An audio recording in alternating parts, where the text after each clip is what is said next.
Welcome to the Fitness Business School podcast, the show for fitness business owners who want to grow their income, increase their impact, and improve their lifestyle. Be sure to listen till the end of this episode because we have a brand new special offer exclusive for listeners. So stay tuned.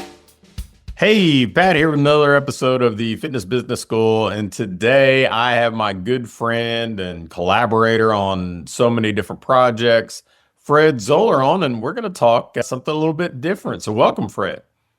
Thank you for having me. Yeah, I'm excited about this. So Fred has been working with me on business coaching, whether it's been originally products or coaching programs, and now some agency work for the pretty much close to a decade. But at the same time, Fred has owned successful businesses in his community, gyms, training businesses, and most recently, Fred purchased a big stake in a baseball facility, and that's really what we want to talk about today. So, Fred, can you give us a little bit of background on this?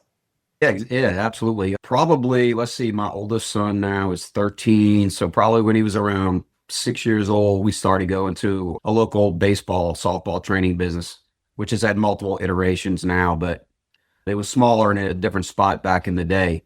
So just to get some lessons or something, get him ready for baseball, do some extra work. And so fast forward to last year, September of 2024. And we have been going for the past decade. And my daughter and two other sons were going. So I had four people going at the time. And I knew the guys that owned it were all involved in the baseball community and everything. One of the guys that actually owned it, I was training his son back when he was younger in the gym, who is now looking to go pro. He's at I think he's at the single or double A level right now. I just graduated from LSU a year ago and got drafted. So obviously his dad started traveling with him at that time, who was one of the owners. And we were in the cages one day doing a lesson, and I heard him say something about probably need to get off the business because he's going to be traveling a lot. He wasn't there as much anymore. He wasn't doing lessons and stuff like that. So I heard him and I inquired. And because I was already spending a ton of money there, spending 3 and 4 and 5 days a week there at the baseball facility. And even more important than that, I was with the background with the stuff that you and I do together. I was just looking around saying, hey, I could do a better job with this. And so I had reached out to the other owner and I said, hey, I'd be interested in buying his stake if he's going to be leaving, doing whatever. And he was open to it. And so it took us about a month to get the deal together. And so I purchased it last September was the first day that we started. So now we're a year in. It's called Sport Chew. It's a 15,000 square foot facility that now has 10 batting cages, 2 pitching lanes, and 1 batting cage that has the automated pitching machine in it. Yep. The 3020 DT, the new one, whatever. So it's been doing well. My kids are all still going here. Lessons are a lot cheaper now. Everything else is too. We've done a lot of upgrades to the facility since I bought it back in the day. A lot of changes just from a business structure, merchant billing, fees, different types of software, staff paying, you name it. They were running it as a side gig, right? They both have kids playing ball. They were both former college baseball players, which is typically what happens in that situation. And they just don't have the business. I wouldn't say they're not smart enough to do it. They probably just don't have the background to do it. And so rather than sharing my ideas, I figured I would just buy it. Fair enough. So when you took over kind of running the business side of things, gross revenue, about how much was the business doing? They were probably doing around 25 to 27,000 a month. Okay. Yeah. And what do you guys do now, roughly? We stay somewhere around 38 to 45,000 a month. Okay. So, I mean, pretty much in the neighborhood of a 50% lift. Yeah, it's been higher at times. You know how it is. The coaches kind of come and go. That's one of the bigger challenges with that business. It's kind of similar to a training model. which was one of the bigger issues when I got there, is that they were just kind of letting everybody run their own side gigs out of there. And it's very hard to change that once you come on board and you have a lot of older coaches, people that have been doing it for a long time and stuff like that. So, but a lot of the initial revenue bump was simple things Yeah. like reducing expenses that were unnecessary, change like I mentioned before, changing software, increasing the prices, doing well. I walked in and I was like, I can tell you right now, we can do something. I had $5,000 a month right away. Yeah. I think that's where I'd be interested in going with this and talking maybe tactical stuff like, okay, one by one, picking, okay, did this item. And the result is a lift of 50% in revenue in a year's time. And that's being conservative, knowing that you have been above that at certain points. So let's just go kind of item by item. So you switch merchant processing so you could get better margins and probably streamline things a little bit. So that was first, but then you said you adjusted some prices. Yeah, so let's go back to the merchant thing. The first thing I did is I looked at the statement and I looked at the fees and I said, there's no way. And I said, how much are we taking in credit cards? And I started thinking about it, just simple math in my head, and they were paying like 8%. And I was like, there's no way. So basically, they just weren't paying attention to it. It was just growing and growing. So that was one thing. But the other thing was is that they weren't adding fees to the when people charge with a credit card. Yeah. Right. So we went in and we nixed that. I told them, I said, call them and tell them we're canceling immediately. No questions asked. We don't want to talk about any kind of rate decreases or anything like that. I had somebody local that I'd already known that we got it down to 3.3%. And then we added 3.5% to every transaction. And so we saved it was literally like $3,000 a month right away. And then we went into, so the way they had the business running, they had a cage membership and then they were doing lessons. Yeah. The initial problem was the cage membership was probably about 50% of the average. And then they were doing half price for siblings. So I looked at the numbers and they were like, yeah, man, we need to get more memberships. So I did an analysis of the space of the gym. Yeah. And I said, you can't really have a lot more membership. Why? And I'm like, because that's why people are sitting out there. They're upset. They have nowhere to go. The cages are all full. There's no parking. And they were like, well, what are we going to do? And I'm like, well, you're not charging enough. So very simply, a simple analysis. I mean, most people that are in this business will understand very quickly what it costs to go to a batting facility. You can look at there's a few of the franchise options. And I was like, yeah, we're 50 to 75% lower than some of them. Yeah. And then I'm like, you're letting siblings go for half, which is ridiculous. I mean, it's just not a possibility. So we went in and we took a look at it and I said, hey, how many can we fit in this facility without ticking everybody off? Because it always sounds great to have your facility packed until it's not, right? Until you show up and the cages are all reserved and people sit there and they can't get in and then they feel like they're just wasting their money. And so they were probably at about 280 memberships at the time. I figured it out to where we could have about 350. And I said, well, let's work back from 350 to see what we want to make from this, right? And so we did two things. We increased the prices and we added 2 membership levels. So now you have a basic membership and a premium membership. And so that was the first thing that we did. And those 2 things alone had us well into the green before we ever even started really making any formal changes to how we were training, the session delivery, different stuff like that, because everybody was kind of doing their own thing.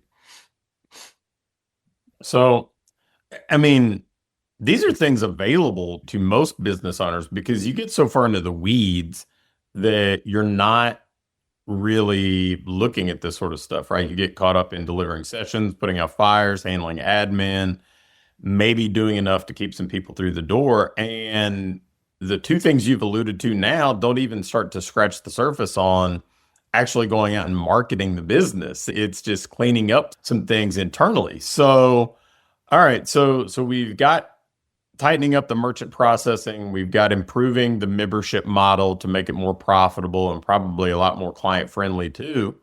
What's next? So thirdly, we did 2 things. We increased the pricing on the way that they were delivering sessions. And so when I first got there, every coach was just doing 30-minute lessons, which is pretty normal across the board, which is fine, but that presents a couple of different problems. So we basically, so like I had mentioned, and when I first bought in, there were 11 cages because one was still being used for lessons, the one that we have the automated pitching machine in now. So what I did was I sat down with the other owner and I said, let me tell you what's the problem with this. And he said, well, I don't get it. What's the problem? The guys are full. They're all happy. And I said, yeah, but you have 4 or 5 guys that are full, meaning they take up an entire cage the whole entire time we're open, right? They're all not happy with the amount of money they're making because they're doing 30-minute lessons and that's capped, right? At a price that was less than what other people were charging.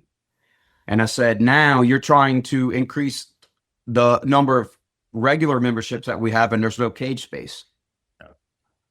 And they were like, oh yeah, what do we do about that? And I said, well, any one-to-one training model is going to have a ceiling.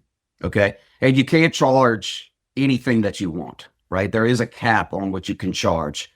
So the first thing we did was I basically went in, I had a team meeting and I said, no one will ever get another raise. We cannot pay y'all more than what you're making. And they were doing a commission structure, which we changed. And I said, this is very simply why, because you're taking up our entire cage and the majority of the money. And like this business model just does not work. Right. And so you're capped, we're capped, everybody's unhappy. And so we did 2 things. We increased the pricing on all the lessons, but we also tied it to membership options. So for example, you get a basic membership, you pay a little bit less for a lesson, but we increased them. If you have a premium membership, you pay a little bit less for lessons, right? But then you pay a higher membership option. So we were getting the money on the back end that we're losing because recurring revenue was always better. Yeah. So we did that. And then, of course, the guys are a little taken aback by the fact that they can't get any more money. And I said, but I'm going to show you how to make money in different ways. And so what we did, we started doing group lessons, group classes, all kinds of different sessions, basically showing the guys how to do even some of the more advanced stuff like the higher level pitching guys. They could do camps, clinics, different types of seminars, arm care, all kind of different things. And most people don't realize just adding one person to a session changes the way you get paid astronomically.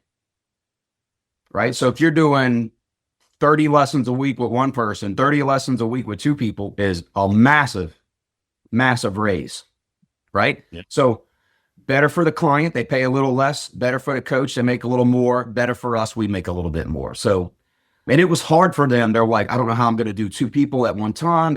So this is what I did. Pretty smart. Went and sat in a gym inside the facility and recorded guys doing sessions. And I went back and I showed them and I said, okay, in a 30-minute lesson, you're actually doing about 12 to 15 minutes of actual instruction. Why can't you add another person? Because some of the younger kids, it's a lot of fluff, right? No one can swing a bat for 30 straight minutes without stopping. Yep. There's a little warm up, there's some talking, there's drills in between. And I told them, I said, we can make a simple training session format just to kind of get you started, right? Because everybody has their little nuances whenever they do their training. It's like 2 kids or even 3 kids. Now they're starting to get brave. Sometimes it's 4 kids. Then you can do an hour because they're still paying less, which we're good at it now. And of course, once somebody makes $90 in an hour, right, versus 38, they don't want to turn back after that, right? So just telling them, hey, evaluate the kids, create a couple of drills, do the drills, and do something live, just like you would do at a baseball practice, right? Like, it's just a reality of where we're at, not just in training, but I mean, in baseball, but in training in general, right? Like people can't just do a lot of one-to-one stuff anymore. There's not enough time, energy, or money with that. So that was, and I'll get into how we tie that into the marketing whenever we get that to a second. But just hearing that, like one of the reasons I wanted to buy the business is I looked at it and I said, wow, there are mega changes that can be made that are relatively easy to do that will make a massive impact in your business. If you understand your business, if you understand your cages, how much time, space, like the number of hours in a week, that was the other thing. They were closed on Saturdays and Sundays. And I was like, why? First thing we did when I went in there, I'm like, dude, we're open Saturday. We're open 7 days a week. 10 to 5 on Saturday, 12 to 5 on Sunday. Why? I'm like, you realize how many more memberships you can have just with that? And how many times me as a dad and a coach was looking for somewhere to go on the weekends. And so they said, well, we tried it before, and the first couple of days, nobody showed up. And I'm like, well, you got to give it some time. And so now you open up for team practices, you open up for camps, you open up for clinics. And I mean, the list goes on and on. It was, again, all of this stuff is still very simple. I mean, it's stuff that we've done, shown people to do in gyms and stuff like that all around the country. So, Nice. So, all right. So you change the format of the service delivery to get more value per client or value per coach per month. So let's get into a little bit of the marketing. Let's talk about how you upgraded the marketing. so when I first got in there, they weren't doing anything. They had a business Facebook page. That was about it, that people were scarcely posting on. And very simply because there was really nobody to do it. There was nobody in charge. The only actual employee at the time, well, we still, is the front desk staff. Everybody else was just coaches, including the two guys that were owning it. And so now with me being there, I'm not really doing any lessons because I can't. I'm coaching in my own children and all my teams and stuff like that.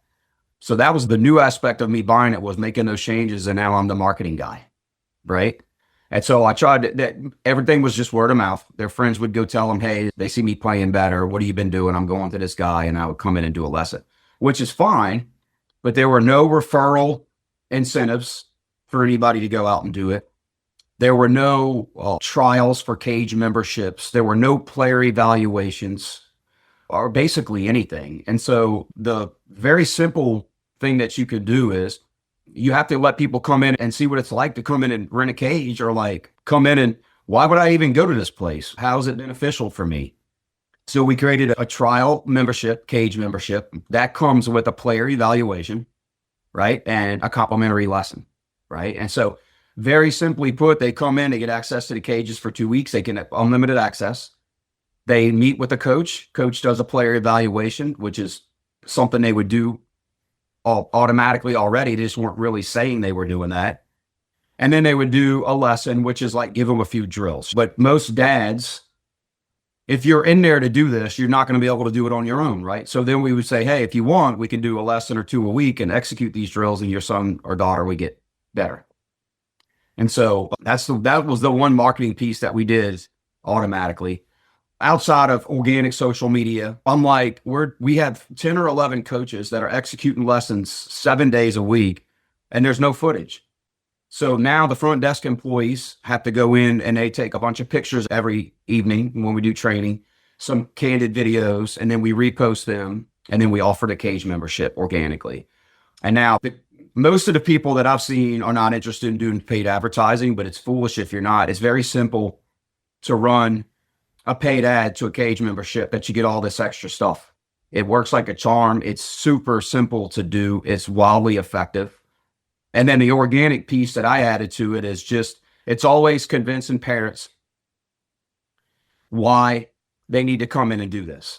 And nowadays, I mean, anybody that's in this industry would know, right? Like, it's much more competitive. People are traveling at a young age. Their kids are not having great experiences if they can't compete. And so this offer just makes sense. So if I say, hey, here's a video of a kid when he's starting, here's a video of a kid 2 months later, you can see a radical change in their ability to hit or throw or pitch or do whatever it is. Would you like a free cage membership, a complimentary evaluation, and a lesson? The answer is always yes. So if the answer is always yes, how do I get more yeses? Put it in front of more people. And have an email. They weren't doing email marketing. So I went in there. This excites me. I learned this from you, obviously. I was like, wait a second. Let me look at all these softwares. Ended up having like almost a 4,000 person list. And so now I'm emailing 2 to 3 times a week to, it's probably down to about 3,000 now. And we're saving emails. I could go on and on. We redid the website. We put the offer on the website. And that was the initial piece in marketing. And from what I can gather, you don't really need, now, there's a lot of other stuff that we're doing, and I'll cover that too if you want, but that's really the simple marketing piece that I really don't see anywhere else. So a couple of the things I know I wanted to touch on. One, you added the automated pitching machine in as just as another tool that allows you to leverage your facility. Talk a little bit about that. So me and my kids were frequenting a local franchise organization, and we were going in, and it's just exciting to go in there and use the automated pitching machine, especially if it has the hit tracks, which we don't have the hit tracks yet, but we have two Rapsodos, so we can kind of produce the same thing. There's a TV on the wall. It's a little bit hard, a little setup. It's not automatic. And that was the difference in our facility compared to some of the other bigger ones, was that we just didn't have an automated pitching machine. Now we do have two other pitching machines that are self-directed, but we don't let regular members use those because one of them throws very hard and you got to be real careful, and dads really typically don't know how to use it. Now, if we have dads that are coaches that we know will allow them to use it, and we have a little pitching machine that they can use to do like little drills like ground balls and stuff like that. But, in my mind, like I was telling my business partner, I'm like, sooner or later, there's going to be a franchise around here. We want to be the guy that has the stuff before them whenever they come here, right? Because I know that's what's going to happen. So that's the first thing. The second thing is we realized in my mind, there was a section of membership that we weren't getting, which is the kids who have dads that are not baseball guys. You ever seen one of those guys come in and try to pitch to their kids? I would go into cages later at night. I'm looking and I would just tell the guy, I say, hey, look, I'm not trying to convince you to do lessons or anything. It's probably not a good idea to throw to your kid like that. And he's jumping all over in the cage, picking up all kinds of bad habits. And they're like, yeah, I still don't really know how to do it. And they would do some T work. And so we did two things. We added the automated pitcher machine. We also had 2 sessions a week where a coach is just in a cage doing BP for parents who can't do it on their own and maybe can't afford regular lessons like most people.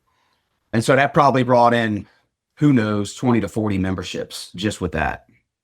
Because I would talk to people, I go to parks, I'm all over the place, and they would say, yeah, I think it's a great idea. We really can't afford to do lessons. And I have no idea how to do pitching, so we just don't do it.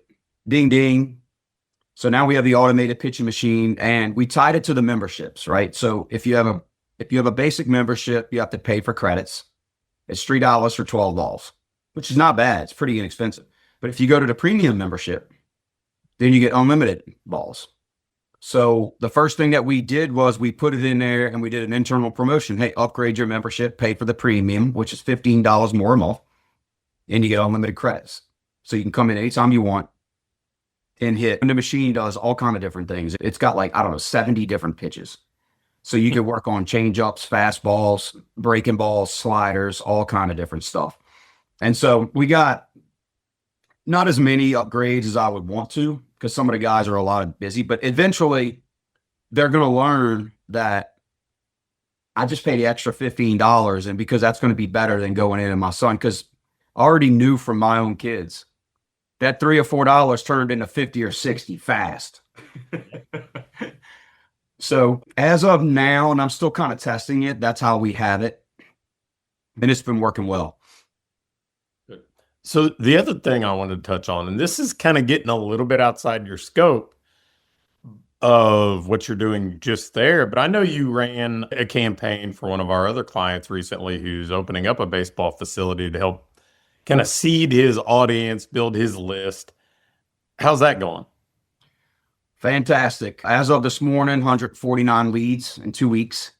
And so if you're in the baseball, softball world, baseball bats, not gloves as much, but baseball bats are like cell phones. Every year you need a new size and a new bat. There's a new version of something. And so what better way to get leads than to do a bat giveaway or a glove giveaway or a bat raffle, however you decide to do it. So like for us, we're doing it 4 times a year. We partner with Rawlings and Easting. We have a local office here in our city. They give us a discounted bat, which it didn't matter anyway, because it's well worth. You could run a simple ad to that and you get a couple hundred leads. And then once they opt in, they get a cage member. They get a front end offer on the back end. And so it's just an absolute game changer. And I kind of got the idea one weekend, not that it's a pretty simple idea, but we went to a local travel tournament and a team was out there selling tickets, raffle tickets for a bat. Get any kind of bat you want. I think it was like $5. And I was like, I could do that for free and get leads. He had like 600 or 700 leads, like 600 or 700 people. I was like, man, and I'm more thinking build my list. That's what I'm thinking. Yeah. You had cage memberships, but if you get a 5 or 10,000 person list in your city, it's a complete game changer for your business and super simple to do. And every single kid on the planet wants a new bat. I don't care if they just got one 2 weeks ago. Not the truth. I mean, I love all this because this really brings me full circle, right? The first business I got into after I was a college baseball coach, college strength coach, was running a baseball facility. Ironically enough, I saw a guy who was the founder and primary owner of it a couple weeks ago at a baseball tournament. But so that was kind of how I cut my teeth in business. And so it's fun. I spend, like you, spend incredible amounts of time at a couple different baseball facilities. And so being able to watch you come in here and infuse a lot of the things that we talk about with gym owners every day is pretty awesome. I mean, it's just been great to see because one of the things I recognized when I got into the business coaching side of things was it was the baseball facility stuff was pretty antiquated at the time. It was a lot of just one-on-one cash pay. It felt like the training facility had about a decade earlier. And it just seemed like at the time. But now it's caught up. I mean, a lot of facilities have technology, whether we're talking about hit tracks or episode or TrackMan or a combination of things. And some even go further with like force plate mounds and different things. But it's definitely caught up. I mean, more people are doing subscription billing, more people are moving into leveraged models with small group training. So I'm really excited about that market. I'm really excited about the opportunities we occasionally get now to work with baseball facilities and help them see the same jump that we've seen the gym owners we work with see. But I think what's so cool about this is, I mean, you just basically went and kind of did the test kitchen and said, okay, we're going to go and turn this around in a year, 50% more revenue, which, I mean, if you guys are doing the math early on in this, I mean, this is far more than a six-figure lift in the first year for revenue, and it's only going up from there. Yeah, and with the way we have it set up with the recurring model and the memberships and how the memberships are tied to cheaper lessons, and then the lessons being 2 people or 3 people or 4 people instead of one, that whole thing makes successful business a whole lot easier. Because most baseball people like myself, if there was I already know my kids really don't need one-to-one. They just don't. So if somebody said I could go from $40 in 30 minutes to $30 in 30 minutes and have 2 other kids, I'm fine with that because I know that's what they need, right? Like, and then I get a membership and I can go in by myself and use it, like, and it just goes on and it makes sense. And the people that we get stay because they're tied in a couple of different ways, right? Because if they don't do the membership, they got to pay a lot more for a lesson. You see what I'm saying? And so if they do the lower membership, then they got to pay for swings. And it's like, we're trying to move them to where they say, you know what? If I do the math myself, it's better for me to have the premium and do this thing. And then I get cheaper lessons that I can go longer. I have this access and I have access to all these other things. So do the math on that. 350 people, it could be very substantial and very simple to do. And that's just the marketing part. That's just a minimal piece.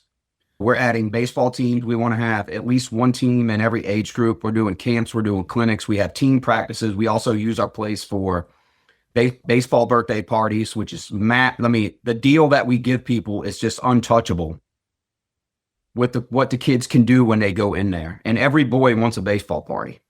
Yeah. So like I could go on and on about, I mean, and maybe every baseball guy don't want to do that, but like for our size facility, we kind of it's like we see it sitting around and we're like, all right, well, what can we do with it? Right. And so the other thing is collaboration. We working with parents and stuff like that's great. But how do we work with all these? I mean, my city is full travel baseball teams. And so what dawned on me was when it started to rain, it was like there was no space in the facility. And I'm like, oh, indoor cage practices. Yeah. So we set up an indoor cage practice deal with people. Right. And so that stays recurring. So they can bank those or they can use those when it's raining, or they can just come in when they only want to do like drills or hitting and stuff like that, or bullpens and stuff like that. So it's been a lot of fun. It's been really easy for me. I'm already there. It was like, going in like a seasoned vegetable and just doing like some of the minimal stuff. But yeah, it's awesome.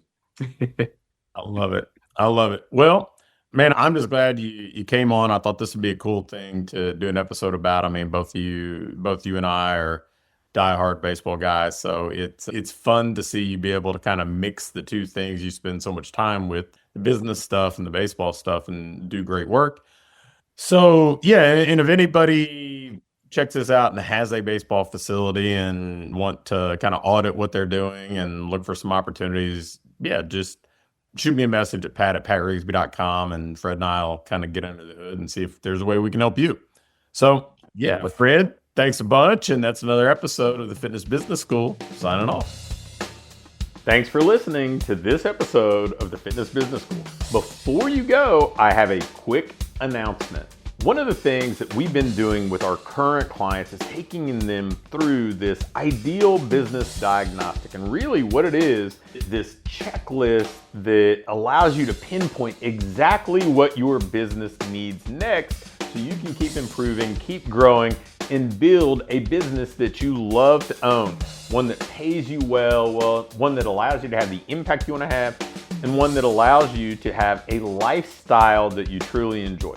In this diagnostic, we walk through everything and we do an evaluation and can instantly pinpoint what you need to do next to build that business that you want. I'm going to extend this opportunity to get on with either me or my team and take you through this evaluation and fix your business's most vital needs fast. So if we take you through this, you're going to be able to make those vital changes that you need to finally have what I call your ideal business.